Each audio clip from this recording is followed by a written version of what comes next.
So, very interesting stuff happened this week. This is a hit piece that was released today, November 4th. El Salvador, this is the title for our audio listeners. El Salvador's 300 million Bitcoin revolution is failing miserably. You heard that right. Now, I wonder why they would release something like that. Well, it's maybe you guys weren't paying attention. Nayib Bukele went on Tucker Carlson today, this week, and exposed the Federal Reserve. It said the Federal Reserve is not federal. In fact, I have a clip for you guys, and what I want you guys to do is compare and contrast with what our politicians are saying at home about inflation, about fiat money, and compare and contrast what Nayib Bukele is saying about fiat money, what Nayib Bukele is saying about the Federal Reserve. See the difference between the two, and then these types of hit pieces start to make a whole lot of sense. Let's check out the clip. And the fact is that when I hear people talk about inflation, as I heard him there, we have to change that subject. Inflation is a global phenomenon. Yes. The EU, the European Union, the UK, the British have higher inflation rate than we do here. It's not, the fight is not about inflation, it's about the cost of living. The Federal Reserve is nothing federal and has no reserves, right? So they do print more money, and they rob you from your wealth and from your savings, and that's immoral. But it's not only immoral, but it also destroys some basic economic principles, like, for example, saving or your pension. From this financial publications, they will print lies. But you know, there's something special about lies, is that they don't last for long. They don't last long. So the Fed had its revenge. Not too many days later, they're releasing the hit pieces. Also, coincidentally, very big coincidence. I don't believe it's a coincidence. Opti pointed this out to me.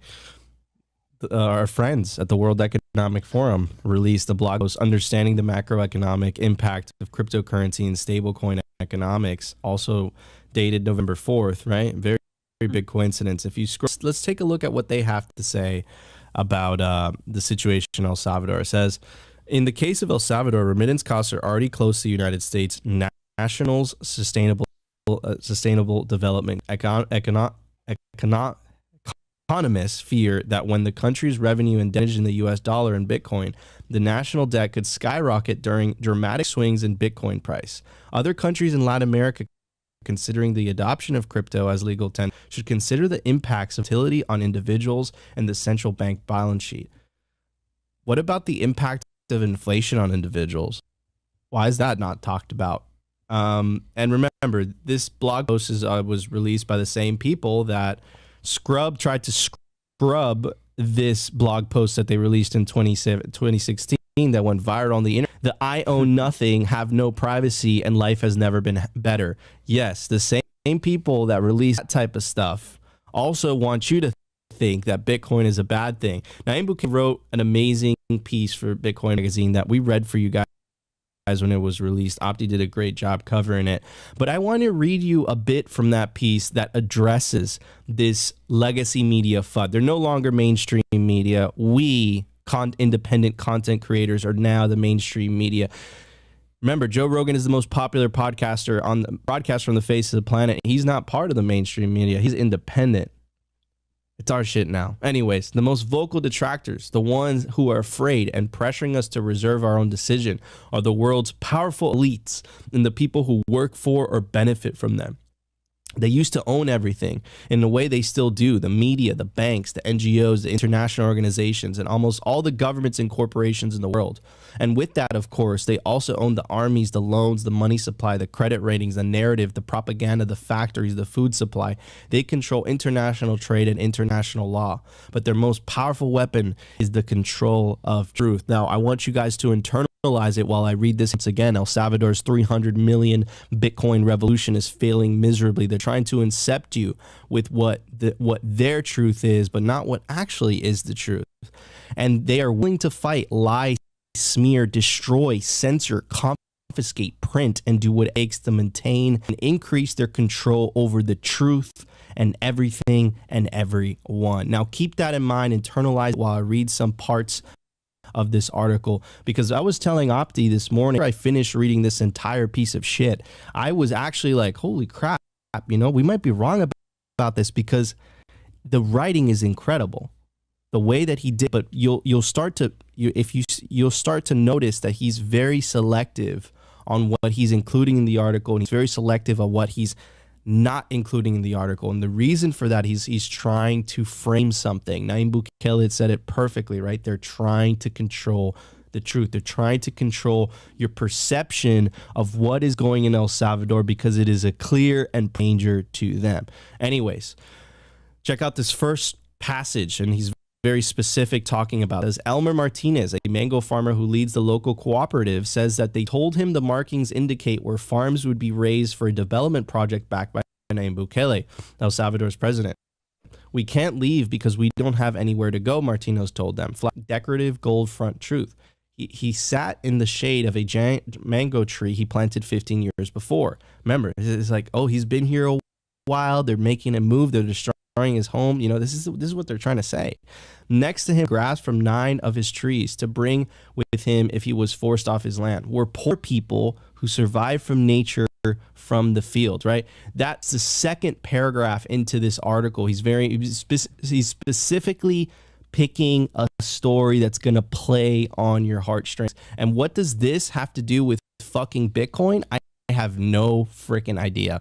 And moving on, it says, everyone knows someone who cashed in a retirement account or stimulus check to buy crypto. Bukele did it with El Salvador's treasury in September 2021. The country became the first Bitcoin a legal currency. Bukele gave $30 in Bitcoin to each citizen, plunked down Bitcoin ATMs in every town plaza, told businesses to accept Bitcoin as payment. He also used government funds to buy $100 million worth of Bitcoin, mostly when prices were peaking, and trolled critics by tweeting that he'd done it on his phone in the bathroom naked.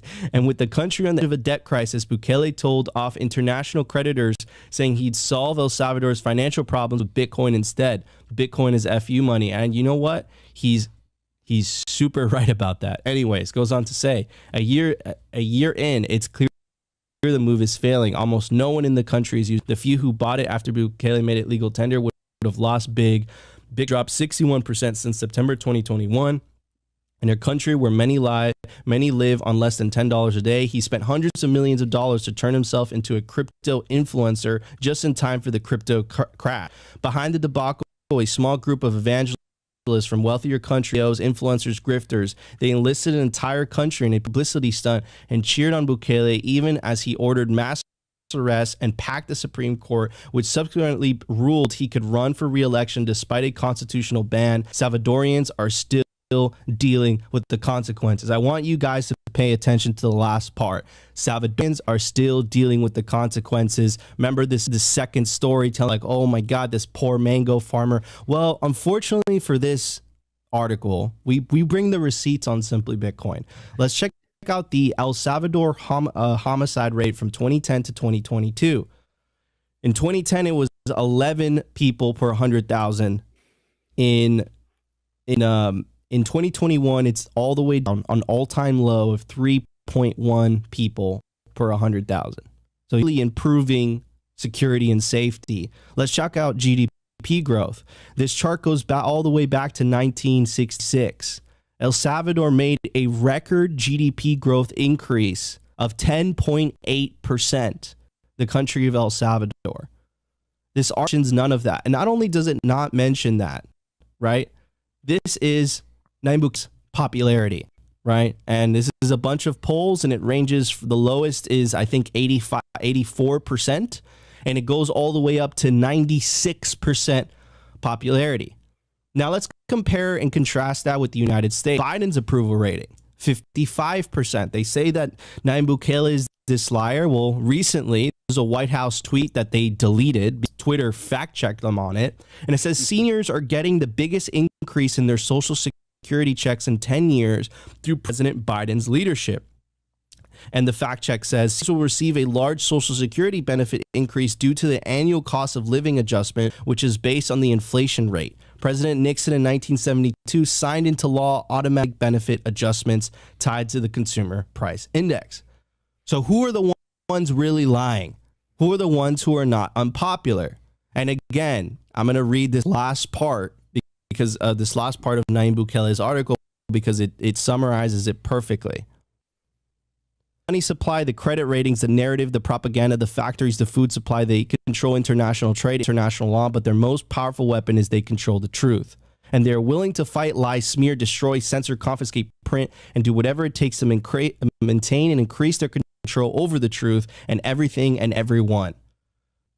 And this article was an attempt to try to convince you of something that you can't see right in front of your face. And it's an economic reality that Nayib Bukele has done wonders to El Salvador. It's undeniable. The proof is in the pudding. It's right there, right? You can verify it yourself. You don't have to trust me.